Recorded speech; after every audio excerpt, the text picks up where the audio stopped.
Le 6 à 6, le vrai 6 à 6. La fameuse Radio X. Monsieur Docteur Dominique Fortin. Radio X. Il est 13h43 à Radio X en ce mercredi, le 12 octobre, avec 13 degrés. On prévoit 17 cet après-midi. Pas sûr qu'on va l'atteindre. 11 degrés la nuit prochaine. Demain, jeudi, 16. Encore 40% de probabilité d'averse. Vendredi, samedi, dimanche, de la pluie. Hey, Simon, il y a une nouvelle mode. Je sais pas si toi, ça te touche, mais honnêtement, j'ai de la misère à la comprendre, la nouvelle mode. Puis c'est pour ça que notre prochain invité va être là pour essayer de m'embarquer dans cette gang-là, parce que je suis pas là pantoute. Je regardais récemment sur mon pot de mayonnaise, même ce matin en faisant mes sandwichs. Hellmann's fait avec des œufs de poule en liberté. Oh ouais, ma mayonnaise faite avec des œufs de poule en liberté. Là. Bon, du marketing, oui. Mais tu sais quoi, mes œufs sont plus tendres, ma mayonnaise va être moins stressée. C'est. J'ai déjà vu ça pour d'autres animaux. Ouais. Tu vas rire de moi, là, mais j'ai tendance, des fois, le dimanche, quand j'ai pas grand-chose à faire, à regarder soit la semaine verte ou bien des affaires de même. Ben, je peux comprendre, mettons, qu'un bœuf, tu manges un steak de bœuf qui a été élevé d'une façon cochons aussi. Où il est moins stressé. Peut-être que la viande va être meilleure. Ça, je peux comprendre. Les cochons, les canards avec lesquels on fait du foie gras. Ouais. Ça a l'air qu'il y en a qui sortent jamais, mais il y en a d'autres qui s'en vont dehors puis qui se promènent. Et je lisais un article dans le Journal de la Presse aujourd'hui sur une jeune auteure qui vient de publier un livre, une blogueuse, twitteuse, très, très active d'ailleurs sur Twitter, qui s'appelle Élise Desaulniers. Son livre s'appelle « Je mange avec ma tête », paru aux éditions Stanké, où justement elle raconte pourquoi elle ne mange plus de viande et pourquoi on devrait faire comme elle et pourquoi on devrait se préoccuper du sort des poules, entre autres. Entre autres des poules. Là, je suis en train de manger mon sandwich au poulet. Là. Tu es en train de me dire que je vais arrêter de le manger? On va voir. Madame Desaulniers est en ligne. Madame Desaulniers, bon midi. Bon midi. Moi, j'ai fini de manger, en tout cas. Oui. Et pourquoi? D'abord, là, j'essaye de bien m'aligner parce que je veux pas déraper, parce que c'est un sujet qui est quand même délicat pour certains. Mais la nourriture qu'on mange, à un moment donné, vous vous êtes mis à vous inquiéter du sort du poulet que vous étiez en train de manger. Pourquoi? Jusqu'à tout récemment, jusqu'à il y a 3-4 ans, j'étais exactement comme vous à manger des sandwichs au poulet et mon critère, c'est est-ce qu'il est bon ou est-ce qu'il est pas bon. Et j'ai lu un livre qui parle d'éthique animale.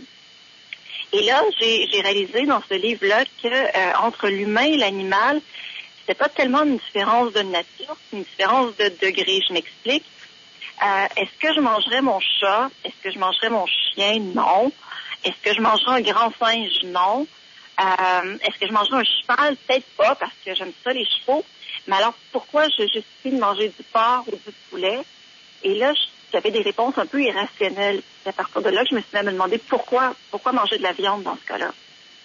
Ouais, est-ce que moi ma première réponse ce serait parce que je suis pas mal sûr que mon chat est moins bon que le porc que je vais manger là. Mais donc si votre chat était bon, vous le mangeriez. Si j'ai rien d'autre à manger, oui.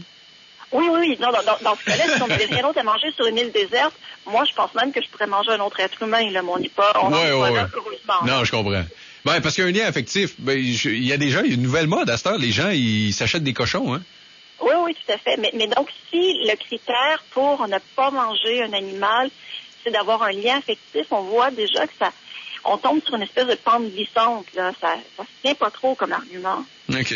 Et en quoi? Oui, puis là, je disais des exemples, entre autres dans les questions que la journaliste de la presse vous a posées, où vous répondiez que là, à un moment donné, le poulet, vous n'étiez plus capable d'en manger parce que vous avez vu trop d'atrocités en visitant justement des endroits où on élève des poulets. J'ai pas dit que j'ai vu des atrocités. Il y a des films comme Earthlings qui sont très bien faits, qui montrent des cas extrêmes. Ce que j'ai vu, moi, c'est pas des cas extrêmes de violence. Il y a personne qui donnait des coups de pied aux poules, ni rien de ça. Mais les poulets sont quand même élevés dans des environnements très, très fermés, empilés les uns sur les autres. Ça sent mauvais et il y a énormément de bêtes qui meurent avant de se rendre à l'abattoir, donc qui ont sans doute souffert. Et quand on s'intéresse un peu à la cognition de ces animaux-là, c'est quoi un poulet? Moi, j'ai toujours pensé que c'était stupide comme animal, une tête d'oiseau. Et je me demandais même si ça pouvait ressentir la douleur, un poulet. Et en fait, on a fait des tests. Puis oui, ça peut ressentir la douleur. Et oui, c'est un animal intelligent, avec une intelligence qui peut ressembler à celle d'un chat. Fait qu'il n'y a pas trop de justification à les élever dans des conditions comme ça et à les traiter de la sorte. Pourquoi on fait ça? C'est pour que la viande coûte pas cher. Et pour moi, il y a un problème avec ça, de maltraiter des êtres sensibles juste pour notre plaisir gustatif, puis juste pour que ça coûte pas cher. Donc, vous avez un problème avec la façon, l'éthique dont on traite les poulets, mais pas nécessairement parce qu'on les mange. Ben, il y a deux problèmes. Il y a le problème de la façon de les traiter. Et ça, c'est pour ça qu'il y a des gens qui veulent améliorer les conditions d'élevage. Donc, ceux qui ont milité pour que les œufs dans votre mayonnaise soient des œufs de poule en liberté, par exemple. Et il y a des gens qui vont plus loin et qui disent que le problème, en fait, c'est de tuer les animaux. Pour moi, il y a des problèmes aux deux niveaux, mais si on améliorait les conditions d'élevage et que les animaux souffraient moins pendant leur vie, ce serait déjà un grand pas. Ouais. Mais c'est pas le cas. Et pour moi, c'est beaucoup plus simple de ne pas manger du tout de viande que de me poser plein de questions à chaque fois sur comment l'animal est élevé puis quel genre de vie il a vécu. Mais là, je rentre dans une discussion philosophique, mais est-ce que le lion se poserait la même question dans la jungle s'il avait à m'arracher une jambe et me laisser souffrir? Ben, ça c'est un argument qu'on entend souvent, mais le lion n'a pas de conscience morale. Non, il est quasiment chanceux. Justement, il est heureux, il se pose pas de questions. C'est ça, mais est-ce qu'on a envie de vivre dans une société où les gens disent, moi, je peux faire n'importe quoi parce que c'est naturel, parce que c'est dans ma nature, puis je me pose pas de questions. Je suis pas sûre qu'on va être dans ce genre de société-là. Non, mais là, donc, vous êtes rendu végétarienne, est-ce que je comprends? Oui, je suis même végétalienne. OK, même plus de lait, rien, là? Non. Mais puis je suis en pleine forme, hein. Ah ouais? Ouais. Ah oui, parce que moi, honnêtement, là, je me vois pas manger de viande. Je veux pas... Mais la plupart des gens disent ça, puis je me disais ça, moi aussi, hein. Ça s'est fait graduellement. C'est pas de religion, hein. Souvent, là, les gens me demandent au restaurant, ça, tu as le droit de manger ça? Il y a pas un Dieu qui me surveille puis qui va me taper dessus si je triche. Mais graduellement, à force de réfléchir, j'ai modifié mon alimentation pour devenir végétalienne. Mais c'est un cheminement qui s'est fait sur plusieurs mois puis qui est rationnel. Et si je me retrouvais sur une île déserte ou en voyage, là, ça serait différent. C'est pas un absolu, mettons. OK, mais là, pourquoi plus d'œufs, plus de lait? Je veux dire, au moins, les animaux, ils souffrent pas. Les vaches là qui se font traire, c'est pas souffrant? Ben, c'est ce qu'on pense. Mais avez-vous déjà visité un élevage de vaches? Oui, absolument. D'ailleurs, ma blonde, ma femme actuelle, a déjà traité des vaches de ses propres mains. Ben, ces vaches-là sont enfermées en stabulation contrainte, donc sont attachées, elles peuvent pas se déplacer. Donc déjà, il y a un problème. Je pense que si on leur donnait le choix, elles préféraient se promener en liberté. Ouais, mais ça va mal pour traire pendant qu'elles se promènent. On les traite pas 24 heures sur 24. Ensuite, pour qu'elles produisent du lait, elles doivent être constamment enceintes et donner des veaux. À l'état naturel, une vache, ça produit pas autant de veaux. Puis je suis pas sûre que votre femme aimerait avoir des enfants un après l'autre à chaque mois. Et pour que nos vaches soient productives comme aujourd'hui, elles sont 2 fois plus productives qu'elles l'étaient dans les années 70, on les a sélectionnées génétiquement pour qu'elles produisent plus. Mais la structure osseuse n'a pas suivi, le corps n'a pas suivi, donc elles souffrent d'un paquet de maladies parce qu'elles sont des machines à produire du lait maintenant. Et pas des vaches naturelles comme on avait chez mon grand-père il y a 60 ans. OK. Et comme du malheur, les vaches finissent en steak haché. Ben oui. Et elles finissent en steak haché beaucoup plus tôt que l'âge à laquelle elles seraient mortes naturellement. On les abat après quelques années seulement quand leur productivité diminue. Ouais. Ben, je disais justement, dans le communiqué de presse qu'on nous a envoyé, vous avez travaillé pour une compagnie aérienne, fait que vous avez voyagé partout dans le monde, vous avez mangé à peu près n'importe quoi qui se mange? Ben oui, il y a peut-être des affaires même que j'aimerais mieux pas savoir que j'ai mangé, mais oui, je pense que j'ai pas mal mangé partout. Du rat, du chien, vous avez tout goûté à ça, là? Je sais pas, mais probablement, oui, je suis allée en Chine, j'ai passé pas mal de temps en Birmanie aussi, fait que c'est possible que j'ai mangé des animaux domestiques. OK, mais là-bas, quand on voit les poules qui sont en vente, là, justement, poulets à l'air libre, puis en plein milieu de la rue, je me dis, c'est pas bien plus éthique. C'est pardon? La façon dont ils font ça, en Chine, dans la place publique, avec les poules, ils sont 5 dans une cage, puis je choisis ta poule, je tranche la tête, je t'la donne. Je vois pas en quoi ils sont plus éthiques que nous en Amérique du Nord là-dessus. Non, je sais pas. Les questions que je me pose, c'est sur notre système ici. Là-bas, le contexte est différent. L'avantage de ce système-là, c'est qu'au moins les gens sont confrontés au vrai animal, ils savent ce qu'ils mangent, puis généralement, dans ces pays-là, on a un certain respect pour l'animal. En Chine, on va pas jamais manger un espèce de gros morceau de poulet comme on a ici chez Saint-Hubert.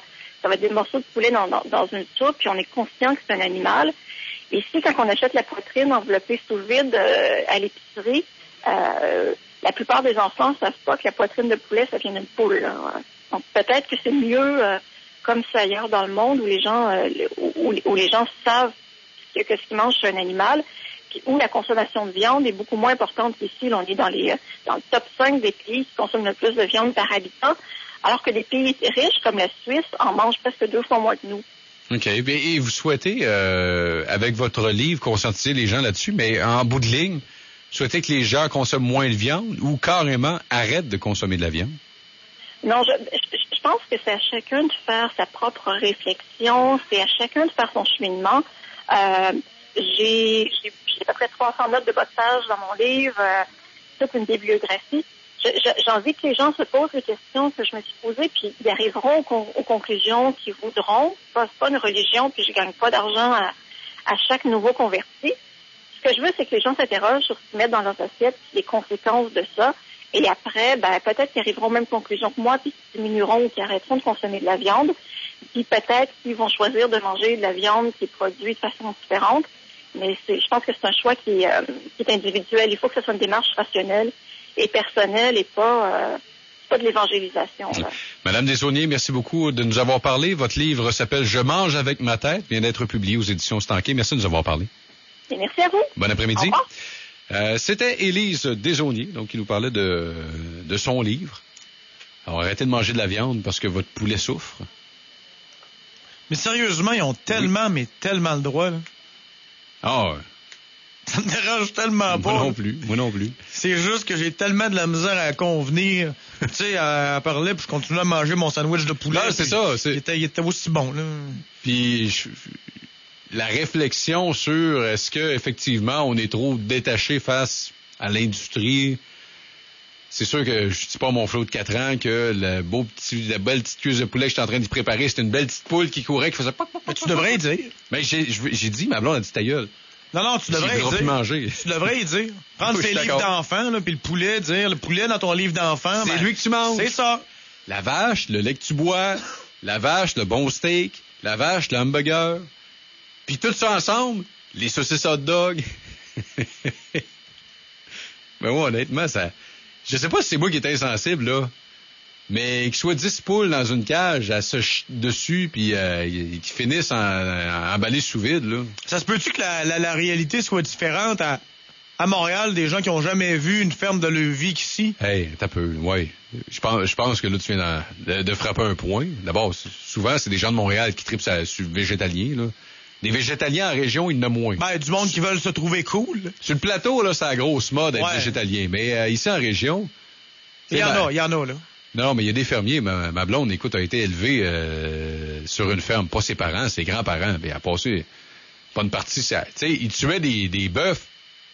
Je me souviens, moi, quand les producteurs agricoles ont fait une manifestation à Saint-Bruno, puis ils ont tiré une balle dans la tête de la vache.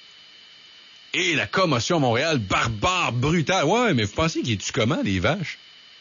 Une balle dans la tête, elle est morte heureuse, là, elle n'a rien senti. Et il y a bien des fermiers qui font encore ça, que les vaches, plutôt que de les envoyer à l'abattoir, un coup de masse entre les deux oreilles. Ça se fait encore. Puis moi, je peux bien dire que ma blonde, c'est le même qui voyait son grand-père tuer les vaches. Quand c'était le temps de tuer la vache, là... On a tous déjà entendu l'histoire de la poule qui se faisait couper la tête, qui continuait à courir après parce que... Ma blonde a vu ça. Ma blonde a vu ça, ici. Grand-maman a pogné la poule, avec la hache, la poule a parti à courir. Ah oui, elle a vu ça. Après ça, on la déplume. Papa tient la vache avec le lasso, puis grand-papa pogne la masse, puis bang! La vache tombe, coma. Elle n'a rien senti. Comme les petits phoques, c'est banquises. Qu'est-ce qu'il y a de plus beau qu'un phoque sur une banquise? Un phoque avec des taches rouges puis une masse dans le front. Pour tous les produits dérivés et pour protéger la ressource naturelle qui est la morue, qui est en dessous de l'océan, qui est dans l'océan.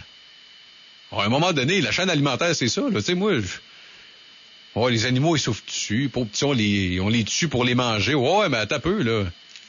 Moi, je suis dans la jungle, là, dans la savane. Là, le lion, il se posera pas trop la question. Lui, il y a des bonnes chances qu'il me saute dessus, puis même si je souffre parce qu'il vient de m'arracher une jambe, il va me laisser pour mort, puis il va pas mal s'en foutre.